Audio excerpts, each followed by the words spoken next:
Xo'sh, qilinadigan ishlar jadvalga qaraymiz. Ishga borish, ishga borish, ishga borish. Bu yerda baliqlardan saralaymiz. Xo'sh, nima qilishim kerak? Har kuni bir xil ishni qilishdan zerikmaysizmi? Mana qarang.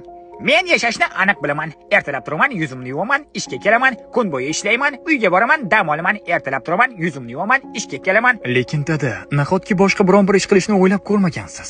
Lag'mondan tashqari. Men mantiq ko'rmayapman. Har kuni ishga kelasan va butun hayoting shu bilan. Va buni evaziga nima olasan? Faqat pul. Pul. Ish sendan tortib olayotgan narsalarni sotib ola olmaysan. Shunchaki o'ylab ko'r. Bizda hamma narsa bor, lekin hech narsa yo'q.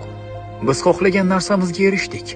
Bu biz xohlagan hammasi edi. Ha, xuddi quvonchdan nur sochayotgandeksan. Endi nima qilishim kerak? Hayot shunaqa narsada, yo nima xohlayotganingni bilasan, lekin uni qo'lga kirita olmaysan, yoki qo'lga kiritasan, keyin nima xohlayotganingni bilmaysan.